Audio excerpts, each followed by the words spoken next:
My name is Leora Vance, and I am 65. I've spent most of my life balancing between hard work and quiet hope. Carving out a modest life in Portland after raising my son alone, I never imagined the day he would call me a failure. The one person I'd devoted decades to, and hang up as if I were nothing. The phone rang sharply in the dim kitchen, the ringtone cutting through the hum of the refrigerator. I picked it up, my heart already uneasy. "Mom," Ethan said. Voice clipped, almost foreign. Then came the words that struck me harder than any blow. "You're just an ugly college dropout. I'm done with this. Don't call me again." I froze, my hand trembling on the counter.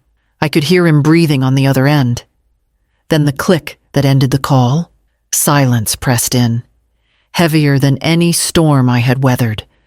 My mind drifted backward, to the nights I stayed up working extra shifts to pay tuition, to the scraped knees and late-night homework sessions, to the sacrifices I'd made so he could have opportunities I never had. The years I gave, sometimes at the cost of my own health and happiness, felt suddenly invisible. I sank into the kitchen chair, staring at the peeling paint on the wall, tasting the bitterness of disbelief. How could the boy I held in my arms, who once sought my comfort for scraped elbows and broken hearts, now see me only as an embarrassment, somewhere in the quiet? I realized that this was no longer a fleeting argument. This was a door closing, and I would have to step forward into the space he left behind, whether I was ready or not. I sat by the window, the morning sun spilling weakly across the worn kitchen table. The silence of the apartment pressed against me, echoing with the absence of a voice I had once known so intimately. Ethan, my son, 40 years old, fully grown, and yet he had just severed a lifetime of connection with a single phone call. I thought back to the early days, when he was a boy with scraped knees and an endless curiosity. I remembered staying up late after double shifts, helping him with homework, listening to his worries about friends and school projects while my own dreams waited patiently in the shadows. Portland had been harsh and expensive, but I had worked, saved, and sacrificed so he could have opportunities I never did. I had pushed my ambitions aside, thinking that a fulfilled child could fill the spaces I left empty in my own life. But somewhere along the way, those sacrifices had gone unnoticed, or worse. They had been misinterpreted.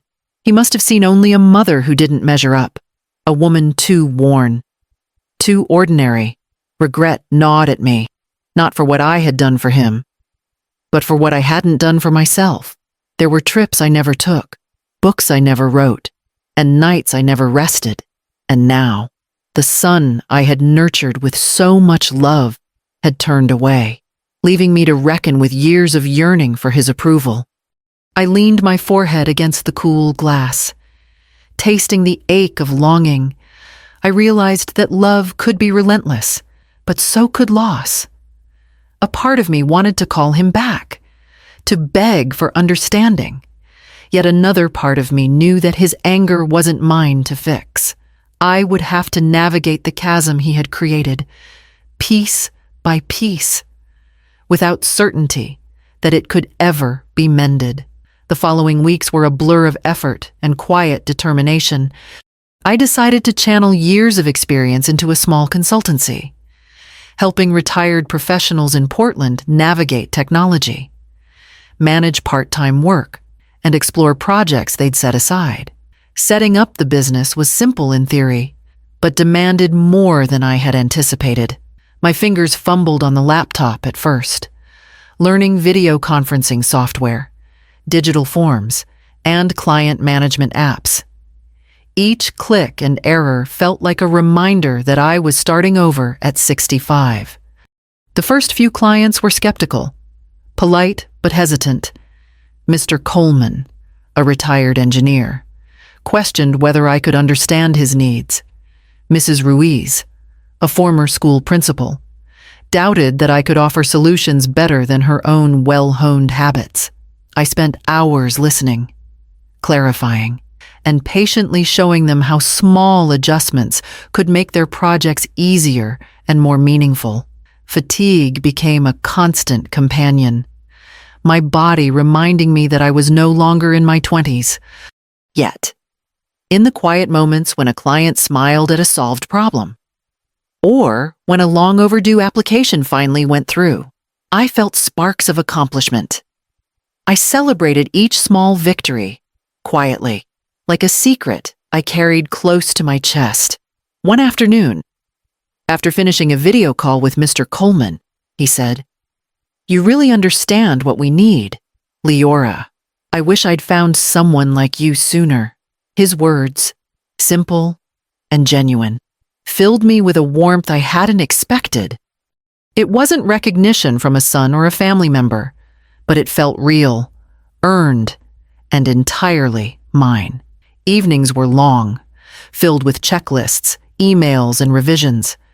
But I began to notice subtle changes in myself, a lighter step when clients expressed gratitude, a steadier confidence when speaking about my services. I wasn't rebuilding an empire or achieving fame. I was reclaiming a sense of purpose, one small, tangible success at a time. By the end of the month, I realized that resilience wasn't about erasing the past, but about quietly proving to myself that life still held opportunities, even in its later chapters. By the time autumn rolled through Portland, I had settled into a rhythm with my consultancy. My days were busy but purposeful, filled with client calls, workshops, and occasional home visits. Slowly, word of mouth began to spread. Retired professionals spoke of my patience, my attention to detail, and the way I made technology feel approachable rather than intimidating. I received an email one evening from a local senior center inviting me to lead a series of classes on digital organization.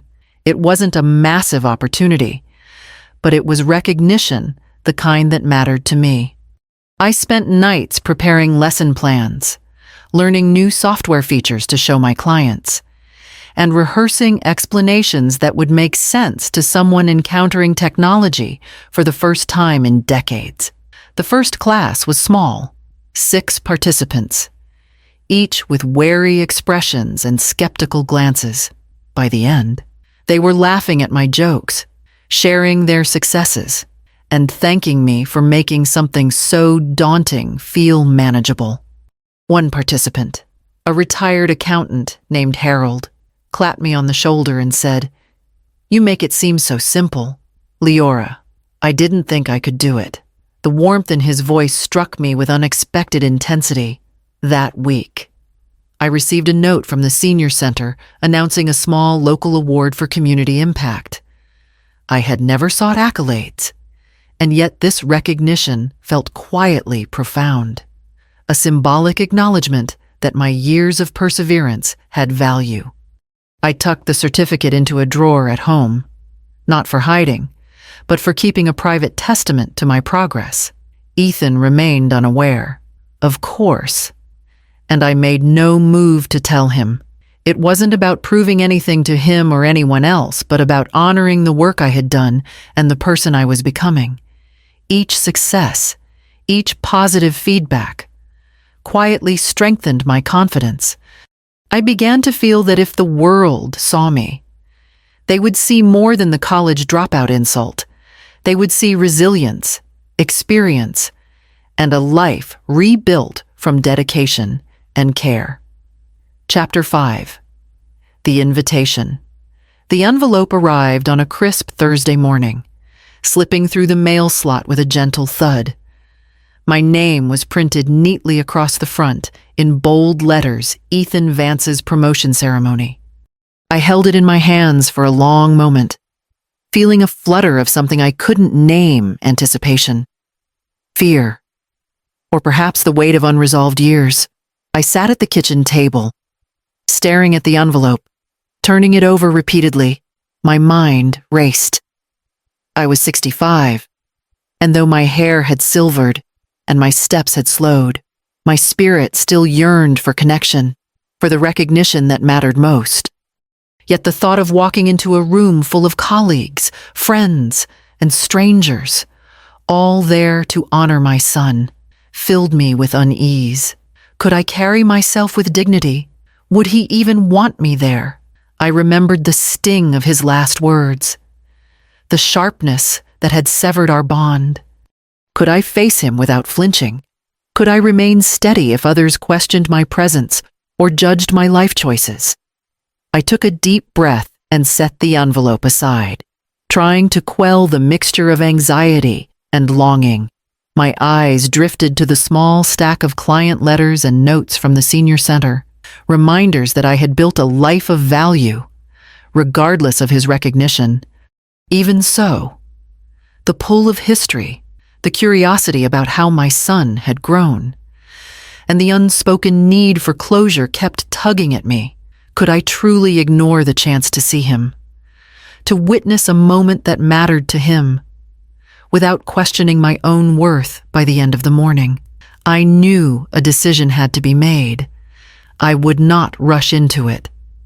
Yet I also could not retreat entirely.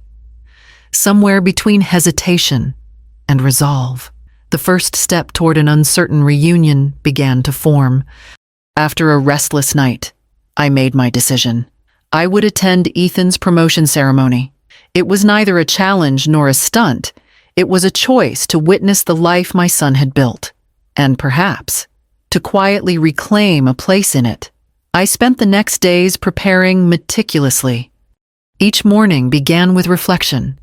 How would I enter the room without betraying the tremor of nerves I still felt? How could I carry myself with the dignity I had cultivated over decades, even in the shadow of past judgment? My friend and mentor, Joanne, called one afternoon, her voice steady and warm. At 63, she had weathered her own storms and understood the subtle power of presence. "Leora," she said, "your strength isn't loud. It's in your composure, your calm. Walk in as someone who belongs, not as someone seeking permission." I took her words to heart. We discussed attire that would reflect confidence without drawing unnecessary attention, gestures that conveyed poise, and small ways to navigate conversations without tension. I rehearsed polite greetings, subtle smiles, and the gentle posture I had learned from years of public speaking with my consultancy clients. Evenings were filled with a mix of anticipation and doubt. I paced through the apartment, visualizing the room, the faces I might encounter, the curious glances, the subtle questions. What would Ethan feel when he saw me? Would he notice the care I had taken to present myself with dignity? Or would he only recall the mistakes of my past despite the uncertainty? Each preparation step built a quiet confidence. I was not just walking into a ceremony. I was reclaiming part of myself, the self that had quietly persevered, learned, and grown. The envelope still rested on the kitchen table, a silent reminder that the moment was approaching. And so, with plans laid and resolve settling like a steady flame, I felt the first true surge of empowerment I had known in years. The evening arrived with the soft hum of conversation and the faint scent of polished wood and fresh flowers in the hotel ballroom. I paused at the entrance, taking a steadying breath. The room was filled with colleagues, clients, and friends' faces I didn't recognize. Yet all attentive to the man at the podium, Ethan, I stepped forward quietly, letting the familiar rhythm of my own heartbeat guide me. I kept my head high, shoulders squared, and eyes calm, absorbing the room without needing anyone's approval. The soft murmur of voices shifted as people noticed me. Subtle glances exchanged across the crowd. I could feel the weight of curiosity pressing gently. Attention I met with a composed smile, and then I saw him.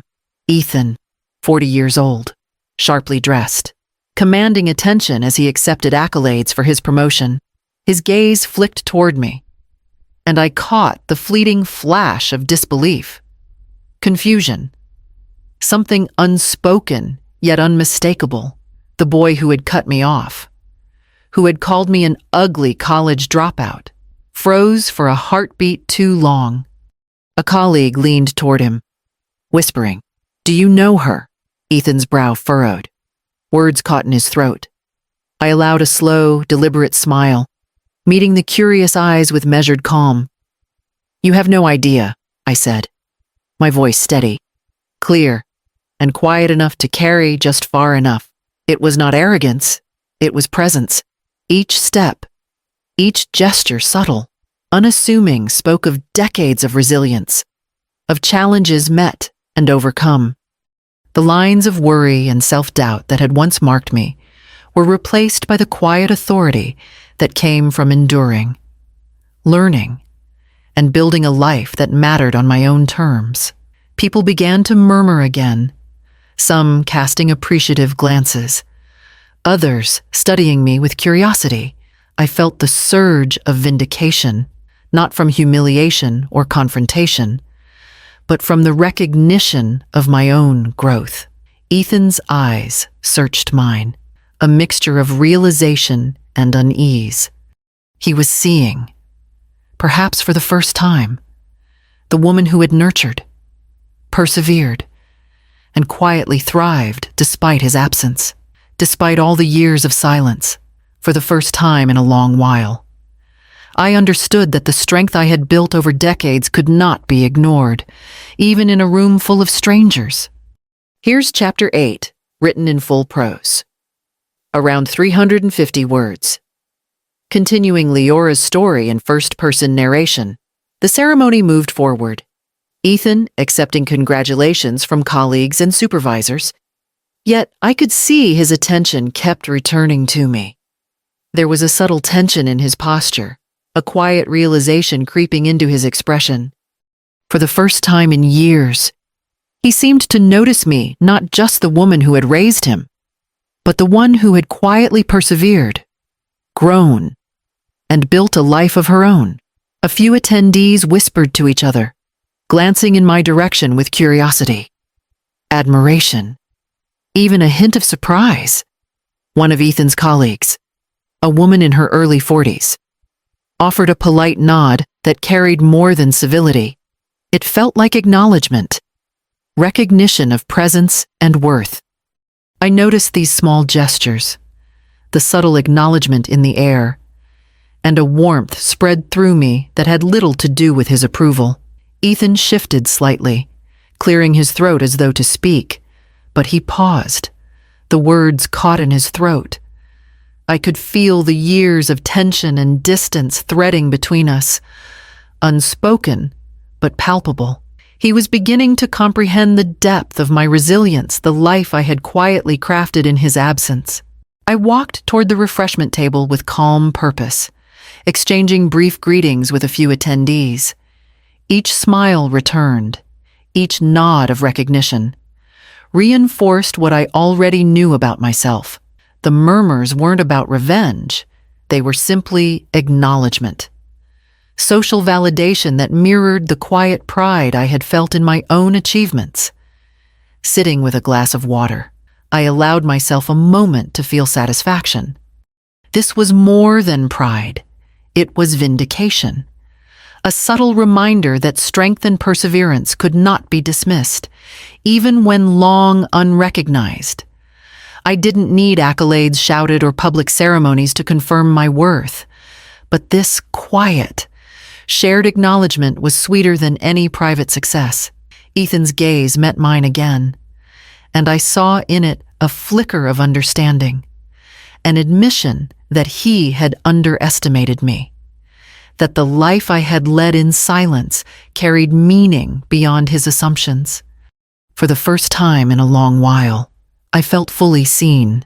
After the ceremony, the crowd thinned, and the low hum of conversation shifted to a soft murmur. I found myself standing near a quiet corner of the hotel lobby, the polished marble floor reflecting the soft glow of chandeliers. Ethan approached, his expression unreadable, caught between hesitation and something that looked like regret. "Mom," he began, his voice softer than I expected. "I didn't realize." He trailed off, searching for words. I nodded, waiting, letting him gather the courage to speak. We moved to a small seating area, away from the curious eyes and lingering guests. Silence hung for a moment, but it was not heavy. It was tentative, expectant, like the space before a bridge is crossed. Ethan finally looked me in the eyes. "I've been wrong about a lot of things," he admitted, the words halting but sincere. I let a slow breath out, allowing the tension in my shoulders to ease. "It's been years, Ethan," I said gently. "We both carry our own experiences, our own perspectives. But I've learned that boundaries and respect are what matter now." He nodded, a flicker of relief and understanding passing across his face. We spoke quietly, carefully, unpacking moments of misunderstanding without judgment, acknowledging the hurt without accusation. He shared glimpses of the pressure he felt to succeed, the insecurities that had colored his perception of me. I shared my own journey, the silent victories, the quiet struggles, the life I built while he was away. By the time we rose from the chairs, there was a tentative sense of connection, fragile yet real. We had not erased the past, nor would we pretend the years apart had not shaped us. But we had begun to bridge the gap with honesty and mutual recognition. As we stepped back into the remaining hum of the celebration, I felt a gentle warmth settle in my chest, a mixture of relief, pride, and cautious hope. There was still distance to navigate, still moments that might challenge us. But the first steps toward a renewed bond had been taken. The morning after the ceremony, Portland's streets shimmered with the soft glow of sunlight, filtering through autumn leaves. I walked along the riverfront, the crisp air filling my lungs, and for the first time in years, I felt unburdened. The events of the previous evening replayed gently in my mind, not with the sting of judgment, but with a quiet clarity. I thought of Ethan, of the tentative conversation we had shared, and the small bridge we had begun to build between us. There was understanding now, a recognition of each other's experiences, and the comfort of boundaries set with care. It was enough for now. Turning toward the small cafe where I had begun offering workshops to retired professionals, I smiled at the thought of the life I had quietly constructed. My consultancy, my clients, the community connections, they were tangible proof that resilience and persistence mattered. Even in the later chapters of life, each small victory had accumulated into something meaningful, and it had all been earned on my own terms. I paused at the edge of the promenade, watching the water ripple under the early sun, and realized how far I had come. Independence was no longer a solitary pursuit, but a source of strength, a lens through which I could engage with the world confidently. Friendships, old and new, offered warmth and connection without expectation or judgment. The city around me felt alive with possibility, and for the first time in decades, I believed in the promise of tomorrow. My dignity, intact and unshaken, carried me forward, and I welcomed each step with purpose. Portland, once just a home to raise a child, had become the canvas for a life I could claim for myself. I walked on, the river sparkling beside me, and felt a quiet, enduring hope. Life had offered me lessons in love, patience, and courage, and I was ready to embrace them fully.